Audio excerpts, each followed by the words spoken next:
Okay. Hey, what's up, you guys? We're live. Welcome to WOYS Live. I'm live again today, as we will be every Sunday, 4 p.m. Pacific Standard Time. It's been a crazy week, you guys. It's been a crazy week. You guys pop in the chat once you get in. Get pop in the chat and let me know. Let me know if you can hear me clearly. I tried to fix my mic this weekend. Sorry about that last week, but we're live this time, and this time, I'm pretty sure, and I hope that my mic is working. I shouldn't say I'm pretty sure, but it's been a crazy week. It's been a crazy week. Mark Carney went off to the White House, came back empty-handed. Apparently, Katy Perry and Justin Trudeau have taken the next step in their friendship. They were spotted kissing on a yacht. That's what rich people do. You're not kissing on a tree. You're not kissing in a tree anymore. You're kissing on a yacht. That is that's what it's all about, guys. Anyways, so today, I want to talk about McCarthy's visit to the White House a little bit more. He obviously went off to the White House, came back with nothing. Although they've tried to preface the idea. I couldn't believe that Minister LeBlanc actually came out of that thing and was like, the president and the prime minister directed us to keep talking, and I was like, shit, what is this? Is this supposed to be like what is this? You know, but clearly, that meeting at the White House, McCartney's visit to the White House this week, in my opinion, it was a failure. In my opinion, then coming back with nothing after it seemed like in the lead up to that particular meeting, there were rumors that they were looking to negotiate a drop, like dropping the steel tariffs. Even before the meeting, Donald Trump was like, "Oh, Canadians are gonna be happy or something," and I was sitting there. I was like, "Yo, maybe here we go. This is something is about to happen," but nothing, nothing. And now we hear after the meeting, after the whole meeting between Donald Trump and McCartney went down. Now we're hearing that they plan that McCartney suggested to Donald Trump that we would like to revive the Keystone XL pipeline. Now, I've got my opinions about the Keystone XL pipeline, but some of you might remember that the Keystone XL pipeline was canceled a while ago. It is one of those legacy projects that we have in Canada that just never got built. And that particular pipeline was supposed to carry oil from basically from Alberta through a little bit of Saskatchewan and onward to the United States. Now, why is this important? This is important because Danielle Smith, the Premier of Alberta, has been talking about wanting a pipeline. Specifically, she was talking about reviving a pipeline going to the coast of BC, right? And obviously, that's been wild. There's been like lots of front back and forth between her and the Premier of BC because coastal First Nations in BC apparently don't want that pipeline, and the premier of BC obviously has called the project not real and said it's basically not a non-issue, it's not something to talk about. But even if it was, at the moment, it doesn't seem like there's a lot of support for this pipeline going to the coast of BC. So it was rather interesting seeing that back and forth between David Eby, the premier of BC, and Danielle Smith. And this idea of the Keystone XL pipeline seems to have come out of nowhere, really. I don't think anybody was expecting it. And here's the thing. Here's the thing, right?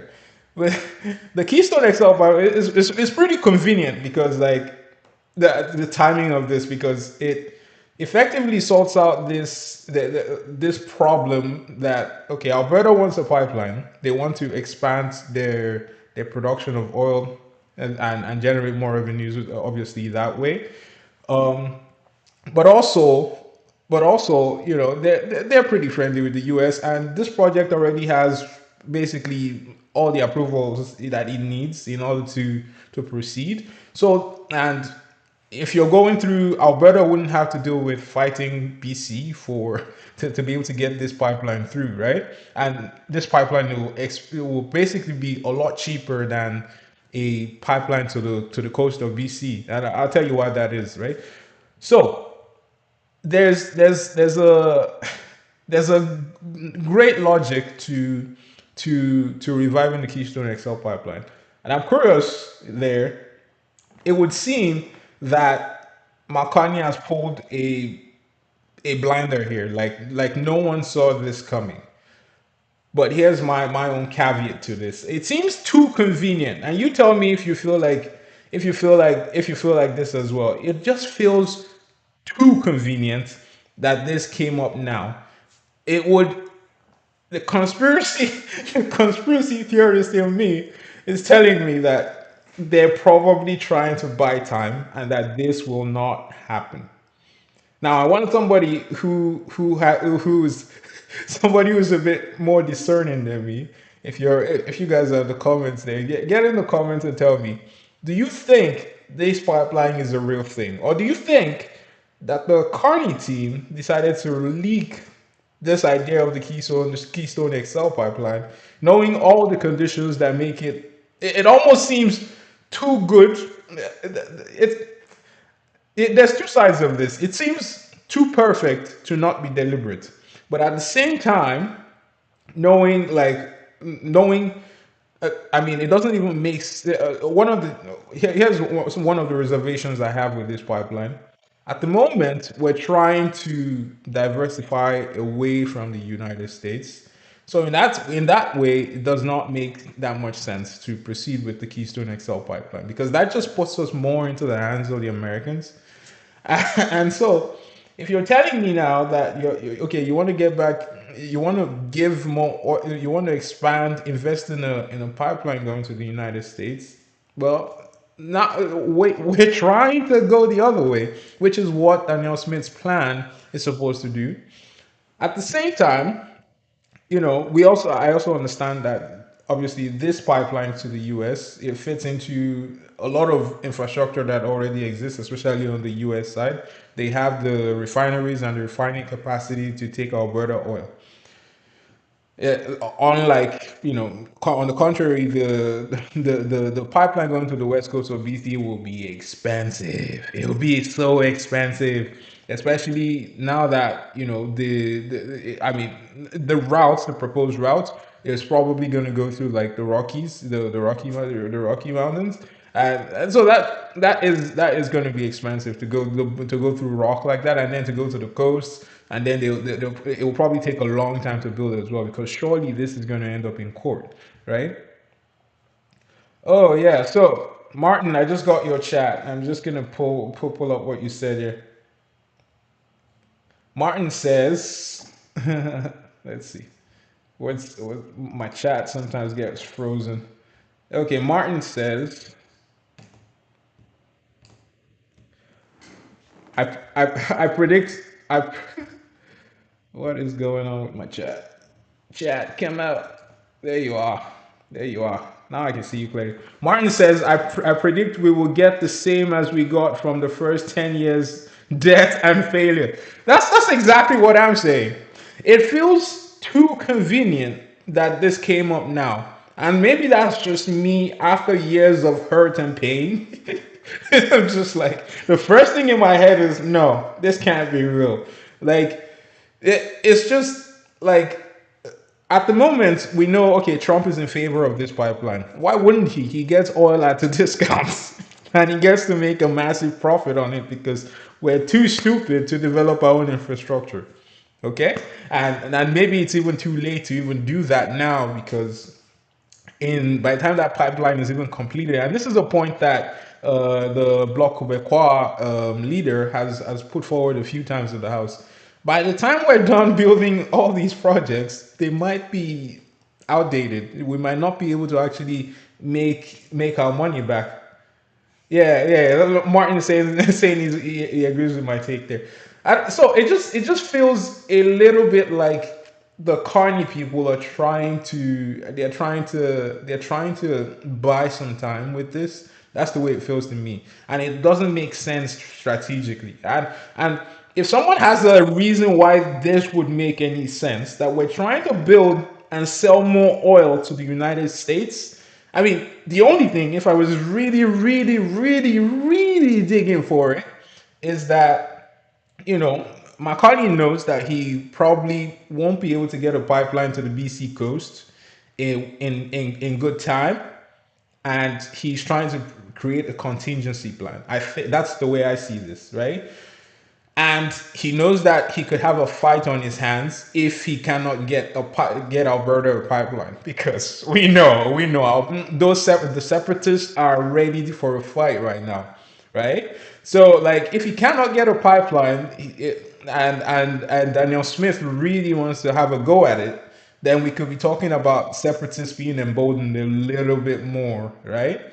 So it feels to me in that sense that McCartney is trying to have a contingency, which is smart. But as I said, as a broad strategy, it makes no sense in the grand scheme of what we're trying to do here. But you guys get in the chat. Let me know your opinions. This show is all about you guys. If you're just joining, welcome to WOYS Live. We are live every Sunday. Hopefully, I'm not echoing today. Last Sunday, I was echoing bad, and nobody could hear what I was saying. But I fixed the mic, I think. So if you could just get in the chat, because I can't hear myself, just tell me if you hear me clearly. If you hear an echo, I can try and fix that right away. But if not, I'll just proceed. So do you guys see the Keystone XL pipeline actually ever being built? That makes me curious. I want to know. I want to know. But in the meantime, while we're talking about that, I want to. Apparently, I don't know why people insist on talking about Justin Trudeau, but it he made the news again this week, and they were talking about how he is now. I think it's confirmed now. At first, they were, oh, Northern number says no echo. I missed the three of you, bro. I shouldn't misgender you. I don't know if you're a man or a woman, but bro, you missed three of me. Jeez, I can make that happen for you. What do you mean? Oh, welcome to the broadcast today. So, what do you think, though? Let me know. Do you think the Keystone XL pipeline ever gets built? What do you think the Keystone XL pipeline ever gets built? And what? How does it even make sense to build the Keystone XL pipeline right now? And I don't know. For me, though, I don't see that pipeline to the BC coast ever being built. Just there's too much fight there. I don't like it would take friggin' 20 years at the rates we go in this country to actually get that pipeline built. And a lot of people, one of the things though is that the sides are playing a little bit of politics with each other. Like obviously Polyev, you've heard say Polyev has said a few times that you know this was a I made this video during the week and people were mad at me because I said that so this was so I'll tell you the premise of this video I made. Obviously, Premier of Alberta, Danielle Smith, made her pitch about this pipeline, right? And she said that Alberta would be the proponent of the pipeline. Well, and then the question got asked to Pierre Poilievre in terms of, oh, no, what do you think about the idea of Daniel Smith and the Premier of Alberta pushing this idea of Alberta being the proponent for the pipeline? And he said, ignore any provincial premier who would try and push a pipeline because the only person that can make that decision is Mark Carney. And I said, and I was like, ooh, is there a possibility that there's something going on between Daniel Smith and Pierre Poilievre in terms of like, are they starting? Is there a crack starting to appear there? Obviously, I was poking the bear a little bit by saying that because, and I'll tell you why I said that, the way that logic came from.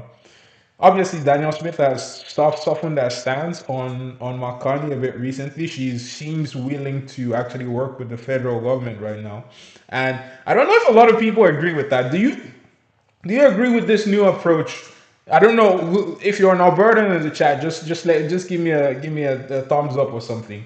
But do you agree with this new approach by Daniel Smith in terms of being a bit more friendly with the federal government, or do you think the approach of just like really being on them like she's been in the past? Do you think that approach is better? Which approach would you like to see if you're an Albertan? If you're not, I'm curious what you think, anyways. Which approach do you prefer from Daniel Smith? I'll tell you this. I like this version of Daniel Smith, but I'm not Albertan. I'm from BC. I live in BC, right?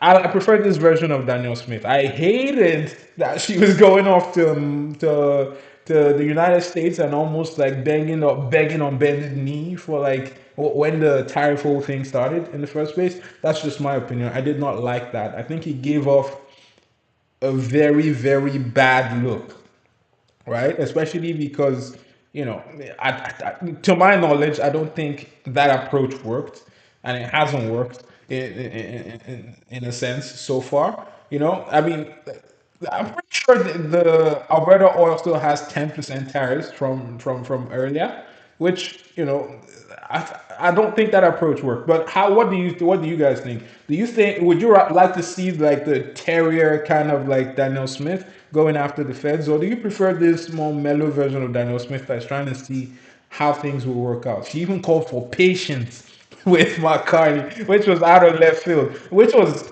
essentially why I was like, with Daniel Smith calling for patience with Mark Carney, yeah. And if you're a Pierre Polyev who, this is your premier, this is probably the only premier that backed you to the extent that she actually like went on a podcast and tried to make a case for the Trump administration to drop tariffs, so because she knew that the tariff debate was tilting the election in favor of McCartney. Yeah. And so for that person who did all that, who said all that during the election time, to now be calling for patience with McCartney, I felt like that would have rubbed Pierre Polyev the wrong way in a sense. And that's why I made that call at the time, right? But clearly, my conservative friends didn't like that very much. And that's okay. We can have a difference of opinions on these things. Anyways, so what it is right now, though, I did say that I feel like that whole thing is getting politicized, this whole pipeline thing. Just to get back to that for you guys, clearly, um the if you I wouldn't say the pipeline is entirely in McCartney's hands. That's what I'll say, and I'll tell you why I say that. We have a system, a framework in this country. Okay. I got a comment here. Libby says you said Daniel Smith going to the U.S. is an approach you don't like, but let's not forget that when McCartney went to campaign, he went to the U.S. first to make his intentions known, and I called him out on that shit. If you've been watching the channel for a while, I remember saying that was a very weird thing to do. So I don't know. Those Some of you might not remember this, but when Marconi first declared he was going to seek the leadership of the Liberal Party, he went on. I want to say it was the Daily Show or maybe it was Stephen Colbert. I don't remember exactly the American show. I'm sure somebody in the chat will remember. But he went on that show and he did this kind of odd thing where he was declaring his intention to contest for leadership of the Liberal Party while not overtly saying. He was like, the person was like, oh, so you're contesting, and he was like, no, but yes, I'm gonna put my hand up. How he had this whole part of his shtick, I should say, part of McCartney's shtick was that he was acting like this outsider who, was offering his services to help the country. But he didn't make it seem like it was. I shouldn't say he didn't make it seem like it was a deliberate, like he knew exactly where he was going with the thing. But that's the way it almost seemed sometimes in the beginning. It's like, would he? It's almost like this: is he going to? Isn't he going to?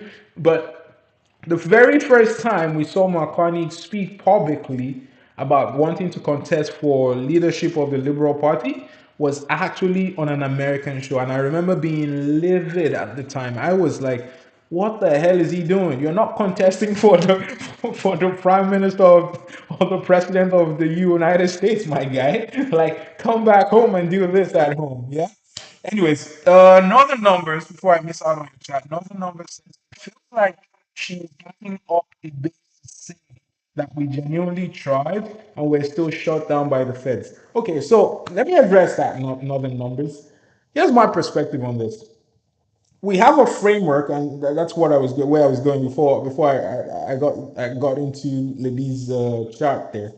But we have a framework in this country where if you no project will proceed unless the First Nations agree to it, right? So essentially, while we can say to ourselves, oh, the First Nations do not have veto power, for all intents and purposes, they do, if you get my meaning, right? So essentially, to say that a project depends on the prime minister is not accurate because based on the framework we currently have on ground, you're not going to force the pipeline through First Nations land without First Nations approval. Otherwise, you will end up in the same situation we ended up with, like with the what was the pipeline that got canceled during the Trudeau administration? I forget what it was.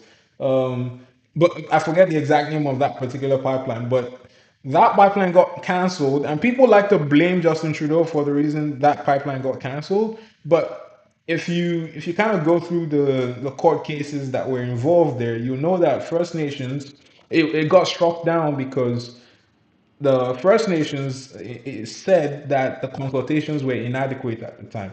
And that is what could face Mark Carney or any government that tries to force a pipeline through First Nations territory without like spending friggin' 10 years like we always do to build anything in this country, right? So so, I mean, what here's what my problem with what Daniel Smith did do. I don't mind that she was talking about she decided to come up with a pipeline idea and push it.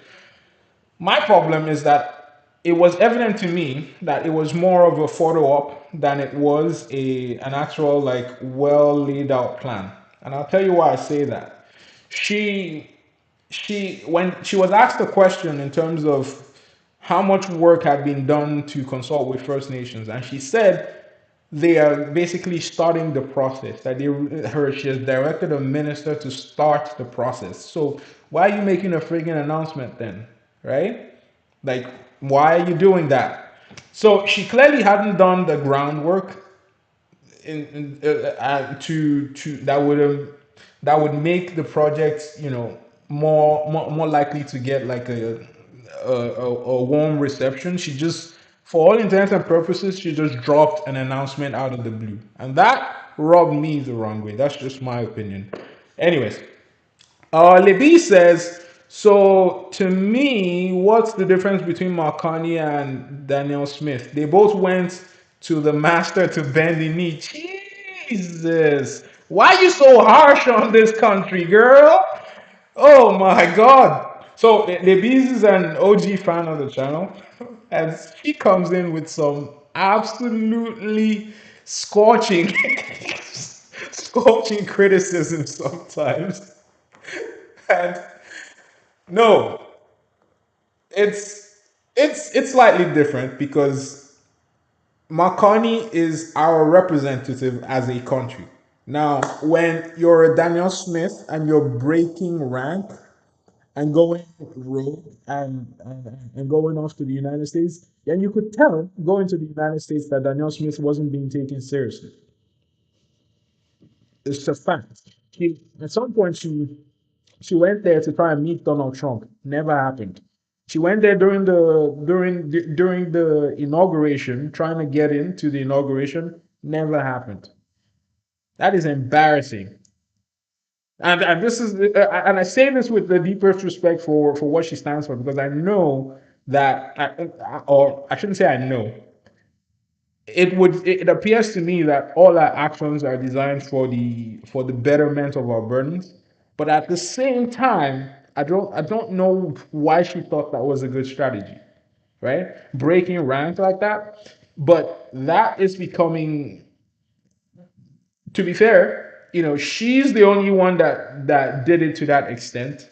Like, to some extent, I mean, now we're seeing.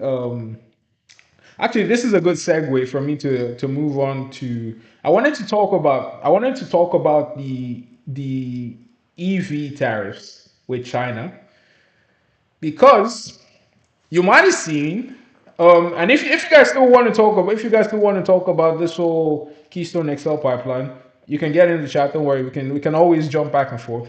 But the Olibi says, is Makani really the representative of the country, with the way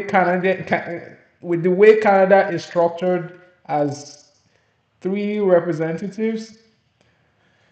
Oh, you're trying to say we have 13 economies. Okay.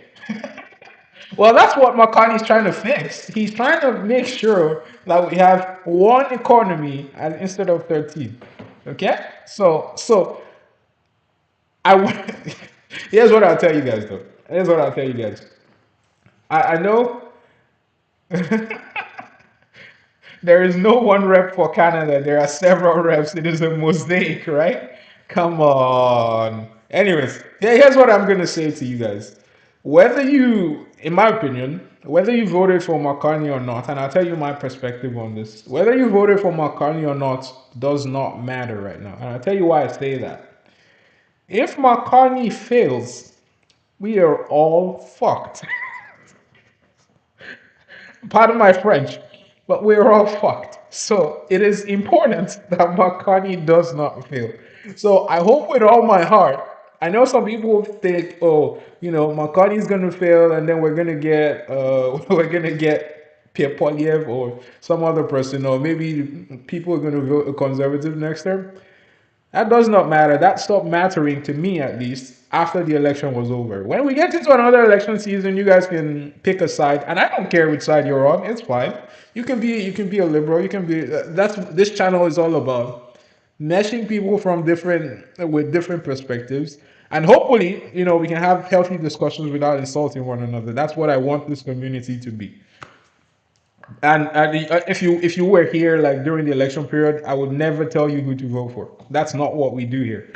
But but as soon as the election was over, my thing was, we need to hope or push in whatever way we can to ensure that McCartney does not fail. Because if McCartney fails, we're currently in a very, very precarious situation as a country. And if McCartney fails, we are fucked. Absolutely fucked. So you better hope that McCartney does not fail. You better hope that he gets a deal with the United States. But that Oh, okay. Maybe he's saying on the EV mandate, zero emission. God help. Okay, that's a good segue to talk about the tariffs with China, because that's the other big war that Canada is fighting right now. So apparently, China said that they would drop the tariffs on Canadian agricultural products if we drop our tariffs on Chinese EVs. So this is a question for you guys as we start this part of the show today. Would you drop those tariffs? Would you drop our 100% tariffs on Chinese made electric vehicles so that we can get those tariffs on agricultural products? And so I'm talking on our canola, on some of those agricultural products. So we can get those tariffs dropped. Would you drop the 100% tariffs we have on Chinese made EVs? And so there's a few sides to this, right? On on the one side, you know, the canola industry, for example, the ag industry employs over 200,000 people, right? This this fighting this trade war with China is killing them, right? And Makanya has made some efforts to support that industry, but I mean, you can't survive on indefinite supports, right? That's just a fact.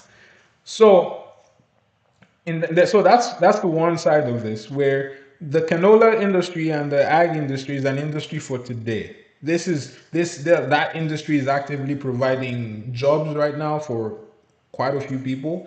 It is one of our biggest exports right now. So man, fighting China on that is hurting us. It is hurting us. But on the other hand, the especially under Justin Trudeau, there were lots of investments into developing the EV supply chain here in Canada, right? The government itself invested quite a bit of money, and and some other companies committed to putting money into the Canadian EV industry because Canada put those protections in place, right? And I'm just going to get in the chat, read the chat here. Libby says, why is there a tariff on Chinese EVs? Does Canada manufacture EVs? Okay, yes, and that's exactly what I'm saying. We are trying to get to a point where we manufacture EVs here in Canada. I mean, obviously, we don't have an original, like, Canadian car manufacturing companies. A lot of those companies are American, right? And the funny thing is, with these U.S. tariffs, we're actually they're talking about reviving an original Canadian car, but that's besides the point. Right now, so companies like Honda and Stellantis and what was the other company? Ford, I think, committed a few years ago to building some building factories in Canada, so providing jobs that way, and and obviously the government provided incentives, provided money in quite a few cases. The governments of Quebec, governments of Ontario, and the federal government committed money to try and build those to try and help those companies. And part of the reason, I mean, obviously one of the reasons we did that was because we were following the United States, right? Because the United States also at least has an EV, some sort of EV industry that they're trying to protect, and the EU decided to follow in their footsteps, and obviously Canada tries to align with our allies in that way. So the question for you, and it's just to repeat that, is would you drop the 100% tariffs on Chinese-made EVs in exchange for them to drop their tariffs on Canada's agricultural products, especially canola? You get in the chat and tell me, because I'll give you a different perspective. Pierre Polyev was asked this question actually, and do you know what Pierre Polyev said? I'm curious what you guys think Pierre Polyev. If you haven't seen it, I want to know what you guys expect that Pierre Polyev might have said about the 100% EV tariffs we have on Chinese EVs. What do you think he said? Because I didn't believe what he said. I was very I couldn't believe it when I heard him say that. I was like, nah, it's not possible that he said that. I was watching. I kid you not, I was watching this thing and I was like, that makes no sense to me. But maybe I'm giving you a hint of what direction he went. Okay. Well, here's what Pierre Polyev said. Pierre Polyev said if he was in government, he wouldn't drop the 100% tariffs on Chinese made EVs. Guess why he said that? He said that he wouldn't drop those tariffs because he felt that, well, he took a security perspective in the sense that if we have Chinese made EVs in our streets, I mean, it's only a matter of time at the price points that Chinese made EVs are, and the Chinese do a very good job of, like, in terms of pricing, of getting, like, they make the cheapest EVs at the moment, like you just can't compete, especially because they have the advantage of labor costs, right? Their labor costs are significantly lower, and they have the established supply chain, so they're able to make their EVs a lot cheaper than we are. So it's only a matter of time if we drop the 100% tariffs. It's only a matter of time really before we start seeing like Chinese made EVs everywhere. And so Pierre Poilievre's thought is that, well, if we have all these Chinese EVs on our streets, that's a security risk, a potential security risk, because these cars will now have access to your live location. And these things are computers on wheels, so you could get hacked, or if you're a person of interest to the Chinese government. So that was Pierre Poilievre's perspective on that. And I'll tell you why I think this is absolutely a dumb take. At the moment I heard it, I'll tell you why I thought it was a dumb take. But I'll take your comments now. Levy says, yes, drop the charge. It will take decades for the industry to be developed as per Canadian style. At least develop the industry, then pick a fight with China then. See, if we drop the tariffs, the problem with your thought here, Libby's, is if we drop the tariffs, forget about building an EV industry, because like you build a factory because you expect sales, right? And at the moment, the supply chain in North America, the supply chain, the EV manufacturing in Canada, and to a great extent in the United States, and possibly in Europe, is not able to compete at the same price points as the Chinese market. So the point is, like, if you're not able to build, you're not, if you're not, there was a time where I grew up where we would look at Chinese made products and make fun of them and call them inferior quality. You can't say that anymore about Chinese made products. Like, these Chinese made cars are state of the art tech.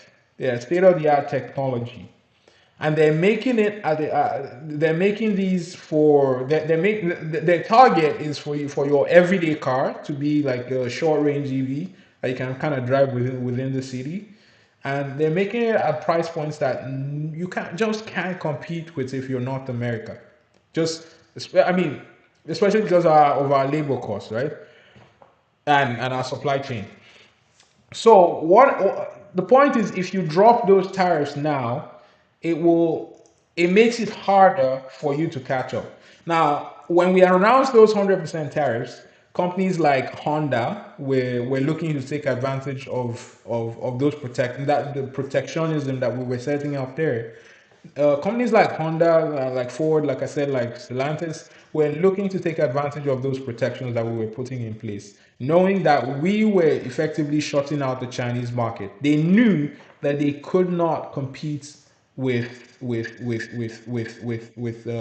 China, right? So if you drop these tariffs now, those companies those companies are not going to be able to compete. It's just the truth. And so if you're hoping to grow that industry, it's not gonna happen. Essentially, is my point there. But on the other side of that argument is the fact that, well, you could say it's not going to happen anyways, and I'll tell you why that is. And this is why these things are crazy, right? So I'll give you an example of the Honda manufacturing plant that was going to be built, I think, in Ontario. That project has now been delayed. And we're seeing a trend now in a lot of EV manufacturing projects around the world, mostly in Europe and in the United States and in Canada. We're seeing a trend now where a lot of these projects are being postponed. Some of them are being permanently cancelled because, and the reason for this is because there's been a slowdown in electric vehicle demand, and so the sales have basically tanked, and these companies at the moment are not able to justify putting up new facilities like that anymore. So if you drop the charge, just to answer your question, ladies, if you drop the charge, you're effectively saying, okay, what we're gonna do is we're defending this industry that is working today, that is making us money today. But at the same time, we know that the EV industry is where the future is headed. We might not be ready for it now, right now, but the electric vehicle industry, electrification in general, is where the future is at, right? And that means if we give it up now, that means that we're effectively saying, we're effectively we're not setting ourselves up for the future. Unfortunately for us, China has gotten way ahead, and they'll be hard to stop. They've gotten that momentum, right?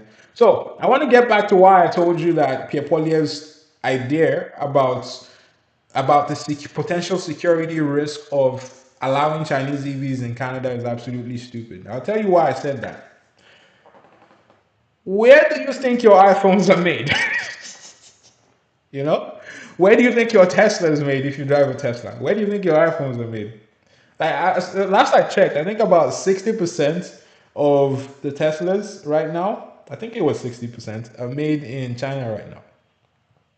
Probably a higher percentage of your iPhones are made there as well, right? So if you're telling me that you don't want Chinese EVs to have access to Canadian markets because it could potentially be a security breach where the Chinese intelligence might have access to people's data. I think they already do, guys. You know what I mean? You see the logic I'm getting at here, right? I think they already do, right? And you know what? Get this. Your car doesn't go into your living room with you. Your car doesn't go into your bedroom with you. Your car doesn't, your car doesn't listen while you're indoors. Your car is outside. Your phone goes with you everywhere. So if we haven't made that separation between Chinese made iPhones and the ones that are made in the United States or elsewhere, and we haven't made that separation between Chinese made Teslas and Teslas that are made in the United States, I don't think we can now say that, oh, we're so concerned about like the Chinese infiltration. That's just my idea. Um, Adore says the 100% tariff didn't make sense because even with that, they're still cheaper, and almost everything is made in China. And that is all. That is also true, right? I made a video actually a while ago doing the math on this, and I did that. I said, well, even with the 100% tariff, think about the cheapest Chinese made EV is still cheaper than the cheapest EV made outside of China, even with the 100% tariffs. The cheapest non-China made EV, I think, is the Chevy Bolt or something like that. And the China made one is what was the name of this one? Yeah, it's the BYD Seagull. I think that's the one. And I kid you not, even with 100% tariffs, the BYD Seagull is cheaper. It's cheaper than the cheapest non-China made electric vehicle. Yeah, crazy, right? It's crazy that you're trying to level the playing field, and it refuses to be leveled. Anyways, while you guys are still watching, if you've not liked or if you have not subscribed to the channel yet, subscribe. We're here live every Sunday. So I want you guys to join me every Sunday, and participate. Join the comments. Let me know what you think. Do you think Canada should drop our 100% tariffs on Chinese-made EVs in favor of saving our canola industry? Because obviously the Chinese are, I think they buy the second most they're our second biggest trading partner, at least in terms of agricultural products, and I think overall they're second biggest trading partner. And it doesn't make sense to me that we're fighting the United States and we're fighting China at the same time. We just don't have that capacity. Braveheart says, "Is electric are electric vehicles even cleaner? Is there pollution? Where are the dangers? Will there be another pollution problem in the future?" Okay. Some of you might know I'm a scientist, and part of my work actually involves the technology that goes into electric vehicles. So, are electric vehicles cleaner? It depends. It depends. It depends. Now, it depends. It depends on if your electric vehicle is being the power that you use to recharge your electric vehicle. If it's made in somewhere like BC, where we have quite a bit of hydro, right? Or I guess somewhere like Quebec where they have quite a bit of hydro, then it's cleaner in that way. If you're driving your electric vehicle maybe in China where possibly they don't have as much hydro and it's getting made from coal, clearly it's not cleaner, right? You see what you see there? And the other problem with an electric vehicle, although now that problem is in the future we'll get to a point where we can solve those problems, but right now the recycling of batteries, the batteries that come out of your electric vehicle. So right now I think the most electric vehicles, the batteries will go for at least 10 years, right? The problem with the electric vehicle battery is after 10 years, say you run out of range on the battery. I'm sure the state of the art is probably better than that now. But I think it was 10 years last I checked, right? So then those batteries, it's not like something where you just swap out the fluids, the acid like we used to do in the lead acid batteries of back in the day, right? Those are not the type of batteries we have in there anymore. So the chemistries are so complex that when the battery dies, you have to swap out the battery. That is really where the cost of the electric vehicle is, right? And sometimes the cost of replacing those batteries tends is basically comes to the point where it's almost it's better for you to just buy a new car at that point. And the problem is, as we are getting more and more of these electric vehicles getting to a point where they need to be decommissioned, then you have to worry about, okay, how do you recycle all these battery parts? Because here's the problem with electric vehicle, you guys. Electric vehicles, or the batteries in electric vehicles, I should say, right now the technology to recycle those is not far along enough in the sense that you can't take the battery out of a car and clean up the battery components and just put that back into a new battery. That's not where the technology is at right now. And so as you get more and more electric vehicles that are getting to the point of getting decommissioned, that in the sense that the battery is dead, we're going to have more and more problems, and we're going to have to solve that problem, right? Braveheart says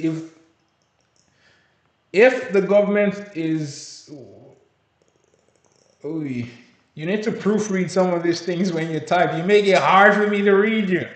Braveheart says if the government wants to screw over the agricultural industry for hope of the EV industry, they must be great. Right? Oh my God. All right. I'm just gonna, Braveheart, I'm sorry, but I'm not really sure what you're saying. Okay, last topic of discussion before we get out of here. I think we got, what, 10 minutes to talk about this? And we got time, we got time. So, there's a new budget framework, you guys. I don't know if you heard, but we're gonna have a new operating side of the budget and a capital side of the budget. When the budget gets presented on November 4th, we're gonna have two sides of the budget when it's presented: an operating side and a capital and investment side. Now, how do you guys feel about this? Because for me, I don't like this very much because I the idea the idea in itself is that, well, we're gonna separate the costs that the non-recoverable costs, in a sense, the costs that you I'm gonna get to your comment very soon. Anyways, the idea is that we're gonna separate the cost of running the daily operations of the government and costs that won't come back, costs that are not expected to yield a return as operating side of the budget. And then we're gonna have a capital investment side of the budget, which is, things that are expected to be good for our economy, things that are expected to bring a return, like yield something in terms of GDP growth. right? That is the capital side of the investment. That is the capital investment side of the budget. And as Adoy Fashion says there, whether it's operating side or it's capital side, Canada is still in debt because a lot of these investments, a lot of these spending is going to be done on debt, right? We haven't had a surplus since the I want to say since the Chrétien years, Chrétien or Paul Martin years. I don't think we've had a surplus since those years. I don't know if Stephen Harper had a surplus at any point during his term. Anyways, um, the problem I have with this is similar to the problem that Adoy Fashion says she has here. Whether you're separating between an operating or capital side, if you're spending on debt, you're still in debt. It's like saying you separate you have your last $10 in your hands, right? And you put some $10 in, you put $5 in one pocket and you put $5 in the other pocket. You still got $10, man. Now, if you go out and you spend more than you have, it's still debt, right? And I fear that this new framework is going to put us in a position where we're spending we're spending more money than we can afford to spend, and the problem is we'll tell ourselves that this is for the future. This is with a long-term perspective in mind, right? That is what we're going to tell ourselves. Libby says, at least we're sure there will be no balance in the budgets. Don't worry, the budget balances itself. Have you not heard about this? This is a thing. This is this is a thing. Anyways, um, so the, for me, my big concern with this is that here's what I will say though. As much as I criticize this is not new. This is not groundbreaking in any sense. It is not new for governments around the world to have an operating side and a capital side of their budgets. And usually the benefit of doing this is that having a capital. Braveheart says, we're not economists. Mark Carney might be up to something. He might yet surprise Canada. At least there will be no operating deficits. Yeah, you're wrong. That's where I was going with that. There will be an operating deficit. The What I got from the news this week was essentially that the operating side of the budget will not be balanced until 2028, 29. So sorry to bust your bubble there. It's, the operating side of the budget is not getting balanced this year, not in this budget. So I'm sorry I had to do you like that, but that's that. I was very disappointed in myself when I saw that. But no, with even as at the moment, what I'm interested in seeing though is that eventually the government wants to. They say, and that was the promise, but we know promises don't always come to fruition, right? They say that they want to progressively scale down the operating expenses to a point where and by the end of 4 years, so by 28, 29, I think was what they said, they would have effectively balanced the budget. So it's not getting balanced just yet. So where I was before, where I was saying though, is that this framework of having an operational and a large capital side is not new. It's something that has been it's something that has been tried in places like the UK, in some countries in the EU as well. I think some United States also have that approach. So it's not new. In fact, effectively, this move by McCartney is a move towards modernizing our budgeting framework. Because for all intents and purposes, what we do now is pretty archaic, right? That's not the way modern economies like to do it. And the benefit of having a capital investment side of the budget is that it allows you to plan more long term. Essentially, looking at that money, you can go, okay, you can plan 10 years out. You can plan for these capital things, with a bit more of a longer term horizon. And anything that is more short term, you can just pack into like your operations, like your social programs and those kinds of things. So there is some benefit to it, right? But why I don't like it is that there is a chance there that you can find yourself in a situation where the government abandons all fiscal guardrails because, hey, we need to build we need to build a pipeline, we need to build a few mines, we need to expand the port of Montreal, we need to expand the port of Churchill, Manitoba. Okay. Now, what that those all those things require money to actually make those things happen, right? So what you find is that the government might go, okay, let's front load all this spending, and they'll justify that by telling you that, well, these are capital investments, they require money. And that's part of how the government will justify the we're going to see in the budgets in November, on November 4th. And so the problem with that is it gives the government justification to abandon fiscal guardrails.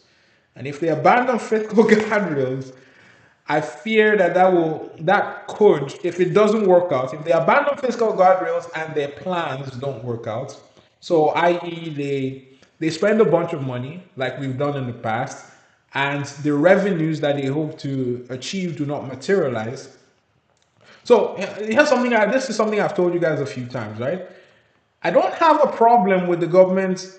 I shouldn't say I don't have a problem. I would have less of a problem with the government spending a whole bunch of money if I could trust the government to spend the money wisely.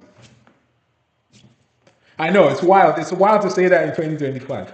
But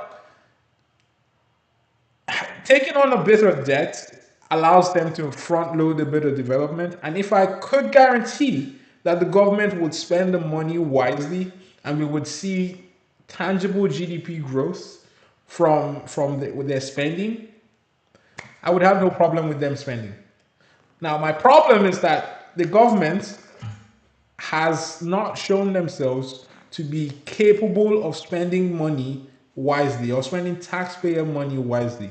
Now, Mark Carney is saying all the great words, all the beautiful words about how they want to spend Canadian taxpayer money wisely. They want to spend less and invest more. They're still spending, but they want to spend less and invest more. That's what he said. But what I fear that they will spend all this money and Canadians will sit there holding the bag with nothing to show for it. Anyways, back to your chat. So Braveheart says, so the operating side will not be balanced too. Screwed. Canada. Trudeau might be happy now saying, try to handle this. Trudeau is living his best life. Did you not hear? He's dating Katy Perry now. Apparently, they were seen kissing on a yacht. Have you ever kissed on a yacht before? Jeez, come on! Don't be picking on don't be picking on Justin Trudeau now. He's having all the fun. And one of the funny things about Justin Trudeau is I don't know what he does to women though. Like every single time, especially since he's not in government anymore, I see him post. There's still people thirst trapping over this man.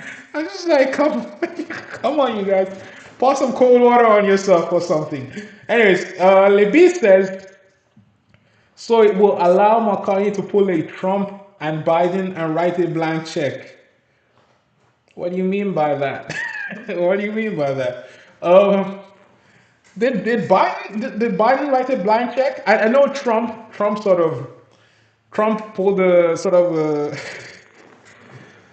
oh yeah, Trump pulled a move on the Americans, and it was like, oh, we want to reduce wasteful spending, and then proceeded to balloon the deficit. Anyways, talk for another day.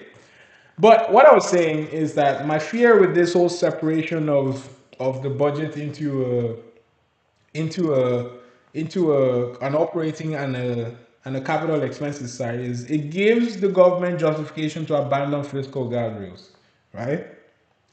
And also, it's like, okay, how do you define capital investments?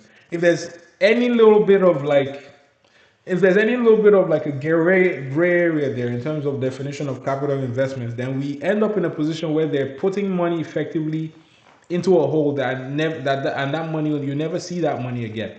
So are they defining subsidies, for example, as capital investments, right? Sort of like what we were doing with trying to get people to adopt EVs.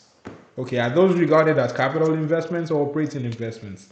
You know, any incentives that they give companies to build here are those capital investments.